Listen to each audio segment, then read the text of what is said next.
c'est ce qui se passe souvent pour des joueurs, mais là il y avait un truc en plus, une sensation en plus, qu'il y avait un seigneur entre guillemets qui a arrêté de jouer en club en championnat. Et c'est marrant parce qu'en Allemagne, par contre, il a jamais été. Rappelons comment il a rejoint le Real Madrid. Il avait déjà gagné une Ligue des Champions avec le Bayern. Il va gagner une Coupe du Monde avec l'Allemagne. Et entre-temps, il réclame une augmentation de salaire, me semble-t-il. On lui dit, tu seras jamais un joueur de classe mondiale. Tu vas pas toucher le même salaire que Mario Götze. Et il va derrière pour un peu plus de 20 millions, je crois, au Real Madrid. Voilà, donc on est dans un epic fail, comme disent les jeunes anglophones. C'est pas un epic fail, c'est pas une erreur. Alors c'est une erreur magistrale certes, mais des institutions comme ça rebondissent avec d'autres individualités. Je veux dire, après il y a eu Robben, il y a eu Ribéry, il y a eu Alaba, il y a eu plein de monde. Mais effectivement, c'est un manque terrible. Alors après, à ce moment-là, au moment où ça se passe, il y a quand même un désir de Kroos d'aller vers le Real. S'il demande cette augmentation, c'est parce que justement il veut jouer aussi une forme de bras de fer en disant on peut me garder mais pas à n'importe quel prix. Et il n'y a pas eu un immense amour entre le Bayern et ce joueur-là, mais c'est là, de ce point de vue sportivement, mais en Allemagne, sa retraite, parce que il revient un petit peu en sauveur aussi. Exactement. Pour la Mannschaft, pour l'Euro qui va se disputer à la maison dans quelques semaines. Exactement. Ça, la presse n'a pas manqué de le souligner. Si vous ouvrez les principaux médias, Toni Kroos est tout en haut dans la hiérarchie de l'information. Ça, c'est clair au niveau du sport.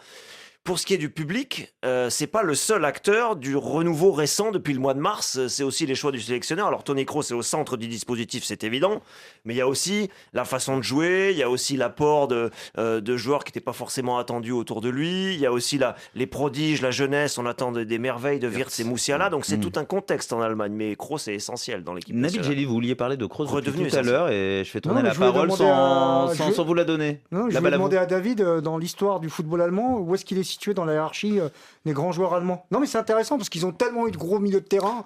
Je sais pas. Samer a même joué milieu de terrain. Balak. Schuster. Il y a eu quelques ballons d'or aussi. Comment c'est assez vertigineux. Il est trop tôt pour vraiment. Pas trop tôt, il a fini. Si, il est trop tôt parce que aujourd'hui. S'il gagne l'Euro, il gagne le ballon d'or. Enfin, en gros, il y a peut-être ça. S'il gagne l'Euro, il aura gagné un Euro et une Coupe du Monde. Alors voilà. En plus de sa carrière en club. Mais l'Euro, Nabil, va être essentiel, non seulement pour le joueur de la saison. Il a été champion du monde. Oui, mais il y a un truc qui manque. Ça suffit pas. Et c'est fou, ça veut dire à quel point ça fait question et ça fait débat en Allemagne. Allez, rapidement, concluez sur. Il y a quelque chose, Hugo, qui manque, c'est qu'on retient des joueurs pour des gestes de dingue. Augenthaler, un but de 55 mètres avec le Bayern. Thomas Müller, le 7-1 contre le Brésil. Birhoff, le but en finale de l'Euro. Birhoff quand même. Non, mais les joueurs qui viennent comme ça à l'esprit. Kroos, c'est plus peut-être un joueur d'équipe. Alors, il peut être couronné là et on va changer notre point de vue à ce moment-là peut-être. Mais pour l'instant, il fait pas partie des 10 meilleurs joueurs de l'équipe d'Allemagne. Il faut qu'il marque quoi. Oui, il faut qu'il marque l'esprit, il faut qu'il marque aussi. C'est là où est le paradoxe, c'est-à-dire il faut être un individu au sein d'un collectif. Après, puisqu'on est grand joueur, donc. Puisqu'on est dans l'histoire, on va quitter celle de l'Allemagne, que je respecte, mais c'est pas le sujet du jour. On va plutôt aller vers celle du Real Madrid, qui est pas mal non plus. On a une petite question qu'on se pose par rapport à la glorieuse histoire du Real Madrid. Est-ce que ce Real actuel, le Real des 10 dernières années, n'est pas tout simplement le plus grand Real de tous les temps ?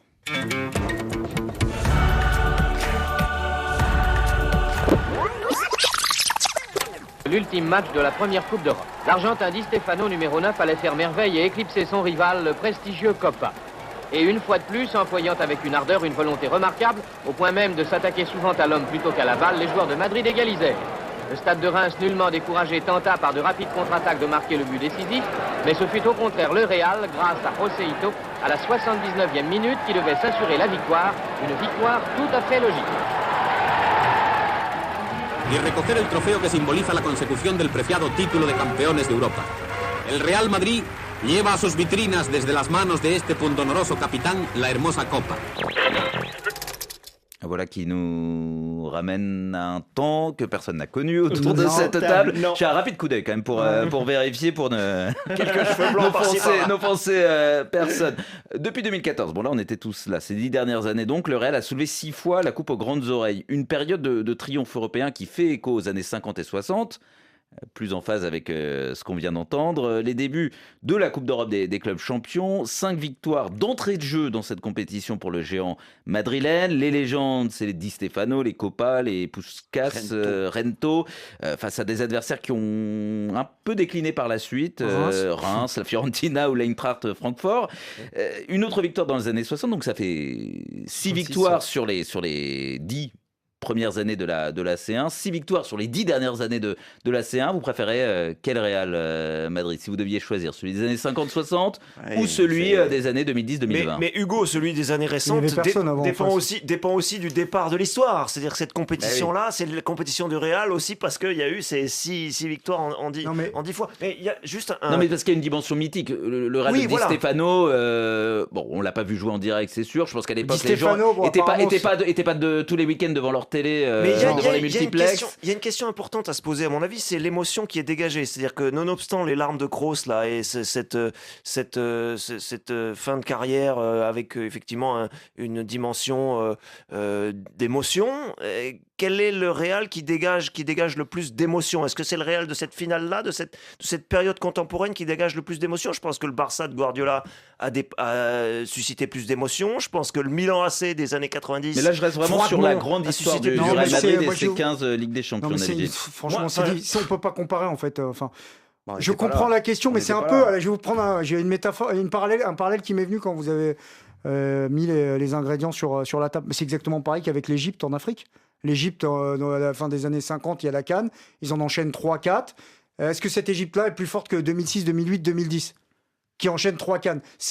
Alors, c'est pas exactement la même histoire, mais c'est typiquement le genre de comparaison qu'on pourrait faire aussi. Alors, pour moi, je retiendrai, en termes de football pur, plutôt la fin des années 50, parce que les joueurs que vous avez cités, Puskas, Di Stefano, ce sont des artistes. C'est les mythes fondateurs qui ont été considérés probablement comme des plus grands joueurs de l'histoire et de leur époque. Là, il y a eu le Real de Cristiano Ronaldo de la BBC quand même, qui a gagné. C'est ça, Ronaldo, la BBC, Ramos, Modric. Ce Real-là, évidemment, il est plus talentueux. Ce qui est étonnant, après ça fait partie aussi de leur histoire, parce qu'ils aiment la grinta, ils aiment mouiller le maillot, c'est plutôt ce Real-là, plutôt pragmatique, qu'on n'attendait pas en fait. Moins rayonnant, mais qui gagne quand même. Mais qui a aussi réussi des remontadas fantastiques, qui a aussi affronté une adversité qui est tout autre. Cédric de Oliveira, vous avez commenté 2 finales victorieuses du Real récemment. Je reformule peut-être un peu la question. Est-ce qu'on prend conscience qu'on a assisté ces 10 dernières années à l'une des plus belles pages de l'histoire du plus grand club de l'histoire de la Ligue des Champions? Est-ce que vous avez conscience